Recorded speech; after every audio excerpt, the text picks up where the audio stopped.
جو پوائنٹ ہے میں وہ انشاءاللہ تعالی اس پر ایڈریس کروں گا، فکر نہ کریں آپ۔ تو آپ کا تفسیر کمی والا کہتا ہے، آپ کا یہ کہنا کہ اس میں اختلاف نہیں، میں نے آپ کا جھوٹ واضح کر دیا، یہ تفسیر صافی دینا چاہیے۔ اچھا، یہ جناب آپ کی تفسیر صافی ہے، یہ میرے پاس ہے تفسیر صافی الجزء الثالث من المجلد الثانی، اس کا صفحہ ہے 588۔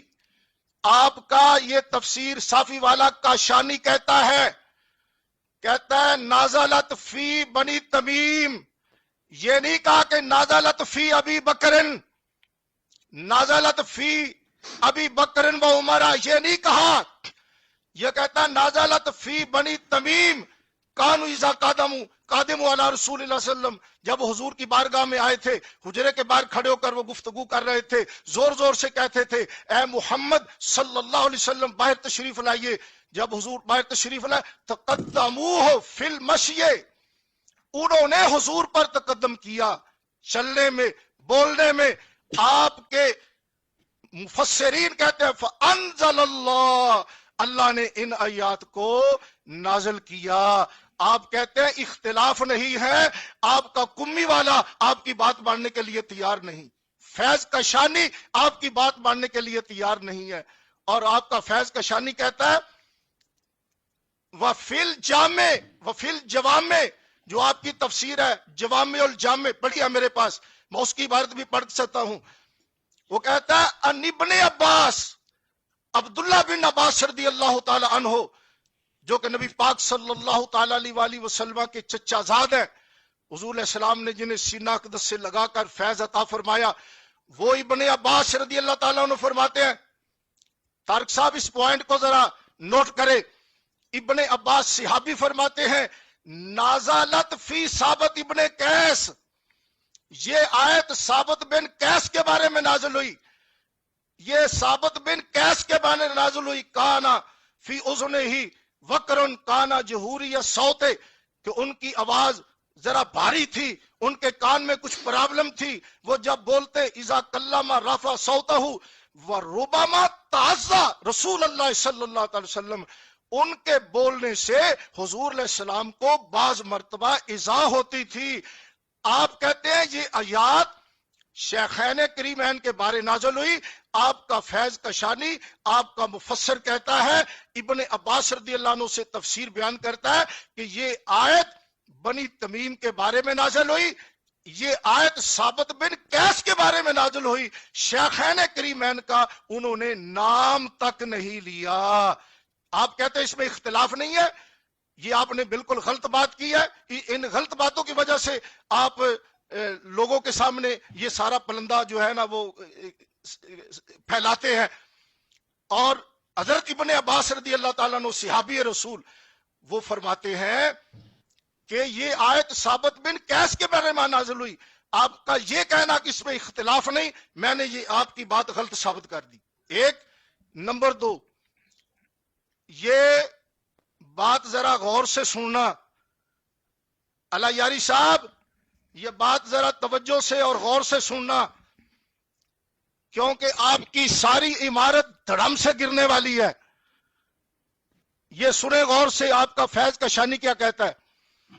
آپ کا فیض کشانی کہتا ہے وفی تفسیر الامام علیہ السلام فی سورۃ البقرہ عند قولہ تعالی لا تقولوا رائنا وقولوا انظرنا، کہتا ہے کہ امام علیہ السلام کی تفسیر میں ہے ان القاسم علیہ السلام، امام سیدنا امام ابن امام امام الائمہ سیدنا امام موسیٰ کاظم رضی اللہ تعالیٰ عنہ سے روایت کرتے ہیں ان رسول اللہ صلی اللہ علیہ وسلم لما قدم المدینہ تھا، جب حضور علیہ السلام مدینہ تشریف لائے، کثر حولہ المہاجرون والانصار، اور مہاجرون اور انصار کی کثرت جب ہوئی، حضور کے بارے میں مسائل زیادہ ہوئے، کانو یخاطبونہ بالخطاب العظیم الذی لا یلیق بہ، حضور علیہ السلام کی بارگاہ میں وہ ایسی بات کرتے جو لائق نہ تھی، وذالک ان اللہ تعالی کان قال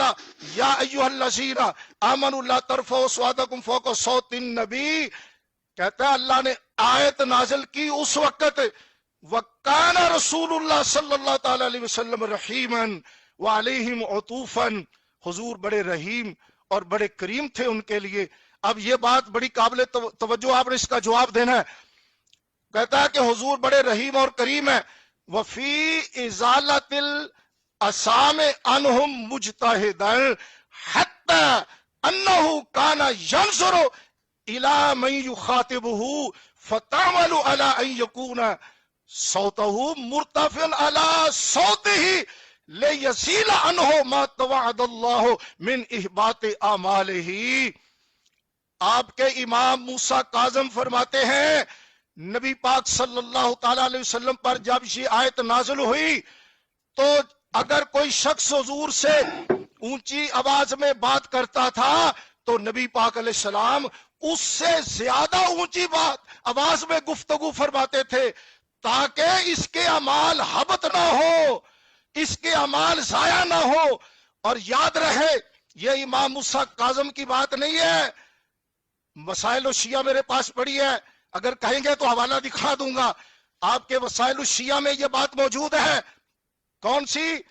اللہ یاری کہیں بے ہوش نہ ہو جانا، توجہ سے سننا۔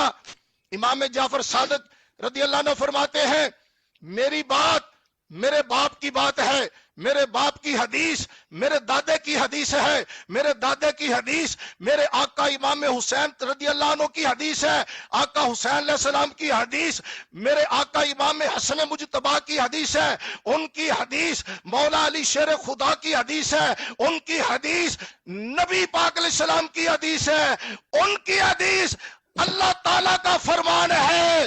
آپ کے کسی ایک امام کا فرمان وہ اللہ کا فرمان ہوتا ہے آپ کے نزدیک، اور رسول اللہ کا فرمان ہوتا ہے۔ امام موسیٰ کاظم فرماتے ہیں جب نبی پاک علیہ السلام پر یہ آیت نازل ہوئی، جو کوئی حضور پر نبی پاک علیہ السلام کے سامنے اونچی آواز میں بات کرتا تھا نبی پاک علیہ السلام اس سے زیادہ اونچا بولتے تھے تاکہ اس کے اعمال حبط نہ ہو۔ اب حبط عمل والا میرے نبی نے سلسلہ ہی بند کر دیا۔ اوے حبط عمل والا میرے نبی نے سلسلہ ہی بند کر دیا۔ اور پھر جو تو نے ترجمہ کیا کہ جی آیت نازل ہوئی، گفتگو ہوئی، حبط عمل ہو گئے، اللہ تعالیٰ نے آیت نازل کر دی، یہ ترجمہ بھی تو نے غلط کیا ہے۔ یہ دیکھ، یہ میرے پاس ہے آپ کا ترجمہ حجت الاسلام حافظ فرمان علی، یہ شیعہ ہے، امامیہ ہے، یہ اس کا ترجمہ کرتا ہے لا ترفعوا اصواتکم فوق صوت النبی، وہ ترجمہ کرتا ہے، غور سے سننا۔ تو کہتا ہے اے ایماندارو، بولنے میں تم اپنی آوازیں پیغمبر کی آواز سے اونچی نہ کیا کرو، اور جس طرح تم آپس میں ایک دوسرے سے زور زور سے بولا کرتے ہو ان کے روبرو سے نہ بولا کرو۔ ان تحبط، ترک سا پوائنٹ نوٹ کیجئے، ان تحبط اعمالکم، ایسا نہ ہو، ایسا نہ ہو کہ تمہارا کیا کرایا سب اکارت ہو جائے، ایسا نہ ہو، ہوا نہیں، سمجھ نہیں آئی، سمجھ نہیں آ رہی اس نہ کا، ہو، ہوا نہیں۔ آپ کا ترجمہ کرتا ہے حجت سمجھ نہیں آ رہی آپ کی کا۔ آواز۔ اب آپ کو آواز کیسے سمجھائے گی؟ اب آپ کو میری بات کیسے سمجھائے گی؟ آپ کا فرمان علی ترجمہ آڈیو کرتا آپ کا ہے، خراب ہے بھائی۔ آپ کا فرمان علی ترجمہ کرتا ہے، کہتا ہے کہیں ایسا نہ ہو کہ تمہارے اعمال ضائع ہو جائیں۔ تو کہتا ہے عمل ضائع ہو گئے، تیرا حجت الاسلام کہتا ہے اس کا ترجمہ یہ ہے کہ کہیں عمل ضائع نہ ہو جائے۔ اب بتا اوے یاری، تو جھوٹا ہے یا تیرا حجت الاسلام جھوٹا ہے؟ تو نے ترجمہ غلط کیا یا تیرے حجت الاسلام نے ترجمہ غلط کیا؟ اور میں اگلی ٹرن میں بتاؤں گا یہی ترجمہ اور تیرے تبرسی نے کیا ہے، یہی ترجمہ تیرے مجموع البیان والے نے کیا ہے، تیرا یہی ترجمہ اور صافی والے نے کیا ہے، تیرا یہی ترجمہ اور تیرے مفسرین نے کیا ہے۔ کہیں ایسا نہ ہو کہ تمہارے اعمال ضائع ہو جائیں، ہوئے نہیں، کہیں ہو نہ جائے، اور جب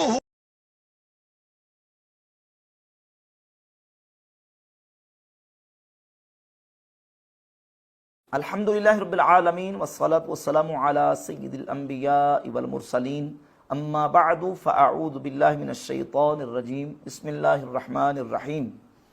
غالی رافضی نے شیخین سیدنا ابو بکر صدیق رضی اللہ تعالیٰ عنہ اور سیدنا عمر فاروق رضی اللہ تعالیٰ عنہ کی ذوات کے اوپر بہتان باندھتے ہوئے یہ کہا کہ جنگ احد میں شیخین بھاگنے والوں میں سے تھے، اور نعوذ باللہ تعالیٰ ان کو بزدل ثابت کرنے کی اس غالی رافضی نے جسارت کی ہے، جبکہ یہ بالکل شیخین کے اوپر بہتان ہے۔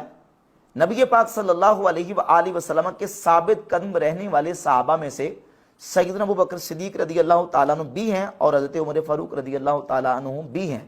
جنگ احد میں نبی پاک علیہ السلام کے ثابت قدم رہنے والے صحابہ میں ابو بکر عمر رضی اللہ تعالیٰ عنہ سر فہرست ہیں، اور بالخصوص سیدنا ابو بکر صدیق رضی اللہ تعالیٰ عنہ کی شجاعت و بہادری کے تو کتنے واقعات ہیں کہ انہوں نے ہر موقع پر نبی پاک علیہ السلام کی ذات اقدس کا دفاع کیا، ہجرت سے پہلے بھی، ہجرت کی رات بھی، اور ہجرت کے بعد بھی۔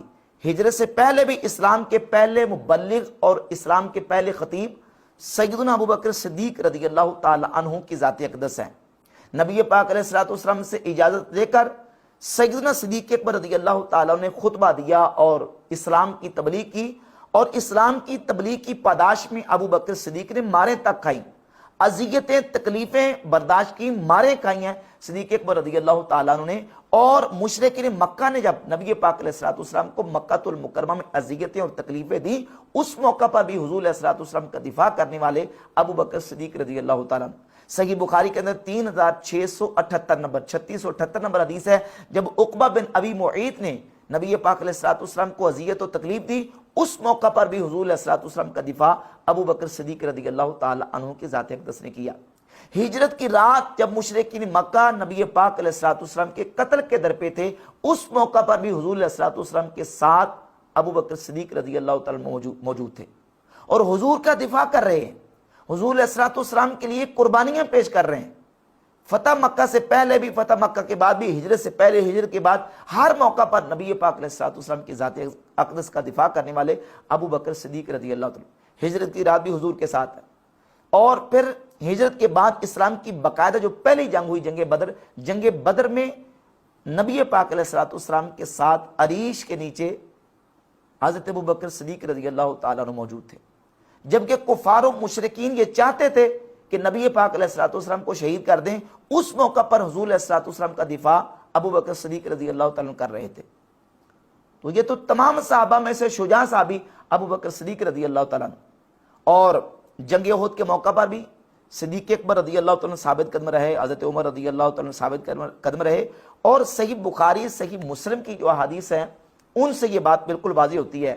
اور اس موقع پر جو حالات بنے، ظاہر ہے کہ مسلمان جنگ جیت چکے تھے، مشرکین نے دوبارہ پلٹ کے جب وار کیا اور تیروں کی مسلسل انہوں نے بارش صحابہ کرام علیہ رضوان پہ کر دی۔ اس موقع پر صحابہ منتشر ہوئے۔ اب جب صحابہ منتشر ہوئے تو ایک گروہ تو وہ تھا کہ جو وہاں ٹھہر نہ سکے، ثابت قدم نہ رہ سکے اور وہاں سے نکل گئے، اور ایک گروہ صحابہ کا وہ تھا کہ جو کفار کے مقابلے میں باقاعدہ نبرد آزما رہے اور ان کے مقابلے میں لڑتے رہے۔ اس موقع پر نبی پاک علیہ السلام کو جب الگ کر دیا گیا تو نبی کریم علیہ السلام کے ساتھ قریش میں سے صرف 2 صحابہ موجود تھے، نہ حضرت علی تھے، نہ حضرت ابو بکر، نہ حضرت عمر۔ اگر شیخین ابو بکر و عمر حضور کے پاس اس موقع پر، بالخصوص جب حضور کو جبل احد کی طرف الگ کر دیا گیا، ابو بکر و عمر موجود نہیں تھے، تو وہاں حضرت علی بھی موجود نہیں تھے۔ صحیح بخاری مسلم کی احادیث موجود ہے، میں آپ کے سامنے صحیح مسلم کی حدیث سے آغاز کرتا ہوں۔ صحیح مسلم کی 4641 نمبر حدیث ہے۔ سیدنا انس بن مالک رضی اللہ تعالیٰ عنہ بیان کرتے ہیں کہ ان رسول اللہ صلی اللہ علیہ وسلم افرد یوم احد فی 7 من الانصار ورجلین من قریش۔ جب نبی پاک علیہ السلام کو جنگ احد کے دن الگ کیا گیا، تنہا کر دیا گیا، تو اس موقع پر حضور علیہ السلام کے ساتھ 7 انصاری صحابہ اور 2 قریشی صحابہ موجود تھے۔ اب یہ 2 قریشی صحابہ کون تھے؟ صحیح بخاری ہی کو اٹھا کر دیکھ لیں، صحیح بخاری کی 3722 نمبر حدیث ہے۔ ابو عثمان کہتے ہیں کہ جنگ احد کے دن نبی پاک صلی اللہ علیہ وآلہ وسلم کی ذات اقدس کے ساتھ لم یبقى مع النبی صلی اللہ علیہ وسلم فی بعض تلک الایام التي قاتل فیہن رسول اللہ صلی اللہ علیہ وسلم غیر طلحہ و سعد. حضور علیہ الصلوۃ والسلام کے ساتھ جنگ احد میں صرف 2 صحابہ قریشی باقی بچے تھے، اور وہ 2 صحابہ کون تھے؟ حضرت طلحہ اور حضرت سعد بن ابی وقاص رضی اللہ تعالی عنہما. اور یہ وہ صحابہ ہیں کہ نبی پاک علیہ الصلوۃ والسلام نے خصوصی فضائل ان کو جنگ احد کے دن عطا فرمائے. سیدنا سعد بن ابی وقاص رضی اللہ تعالیٰ عنہ تو وہ ہیں کہ احد کے دن نبی پاک علیہ الصلوۃ والسلام نے ان کے لیے اپنے والدین کو جمع کیا. صحیح بخاری کی 4057 نمبر اور دیگر صحیح بخاری مسلم کے دن حدیثیں موجود ہیں کہ احد کے دن نبی پاک علیہ الصلوۃ والسلام نے حضرت سعد بن ابی وقاص سے کہا ارمی یا سعد فدا کا ابی و امی، اے سعد تم پر میرے ماں باپ فدا ہو جائیں، تیر پھینکو. یہ سعد رضی اللہ تعالیٰ عنہ جو حضور علیہ الصلوۃ والسلام کے ساتھ اس موقع پر موجود تھے. اور صحیح بخاری کی 4063 نمبر حدیث ہے، قیس تابعی کہتے ہیں رأیت ید طلحہ شلا، کہتے ہیں کہ میں نے حضرت طلحہ کا وہ ہاتھ دیکھا ہے جو نبی پاک علیہ الصلوۃ والسلام کے دفاع میں شل ہوا تھا، زخمی ہوا تھا. وقع بہ النبی صلی اللہ علیہ وسلم یوم احد، کہ جس کے ذریعے سے احد کے دن حضرت طلحہ نبی پاک علیہ الصلوۃ والسلام کا دفاع کر رہے تھے. میں نے اس زخمی اور شل ہوئے ہاتھ کو دیکھا ہے. سیدنا طلحہ رضی اللہ تعالیٰ عنہ نے نبی پاک علیہ الصلوۃ والسلام کا دفاع کرتے کرتے حضور کے دفاع میں اپنے ہاتھ کو زخمی کروایا اور ان کا ہاتھ شل ہو گیا. اور اس موقع پر حضور علیہ الصلوۃ والسلام کا ساتھ بھی دینے والے حضرت طلحہ رضی اللہ تعالیٰ عنہ تھے. جامع ترمذی کے اندر 1692 نمبر حدیث ہے، حضرت زبیر ابن العوام رضی اللہ تعالیٰ عنہ کہتے ہیں کہ نبی پاک علیہ الصلوۃ والسلام اس موقع پر زخمی حالت میں ایک پتھر پر چڑھ رہے تھے کہ حضور علیہ الصلوۃ والسلام چڑھ نہ سکے. تو حضرت طلحہ رضی اللہ تعالیٰ عنہ نبی پاک علیہ الصلوۃ والسلام کی بارگاہ اقدس میں آئے. حضور علیہ الصلوۃ والسلام کو حضرت طلحہ نے اس پتھر پر چڑھایا. تو اس موقع پر نبی پاک علیہ الصلوۃ والسلام سے میں نے سنا، حضور نے فرمایا اوجب طلحہ، طلحہ نے جنت کو واجب کر لیا. یعنی طلحہ رضی اللہ تعالیٰ عنہ حضور علیہ الصلوۃ والسلام کی ذات اقدس کا اس موقع پر دفاع کر رہے تھے. اور حضرت سعد بن ابی وقاص رضی اللہ تعالیٰ عنہ انصار مہاجر صحابہ جو قریشی صحابہ تھے، ان صحابہ میں سے صرف 2 صحابی تھے، حضرت طلحہ اور حضرت سعد رضی اللہ تعالیٰ عنہ. اس کے علاوہ یہ سنن نسائی ہے. سنن نسائی کے اندر امام نسائی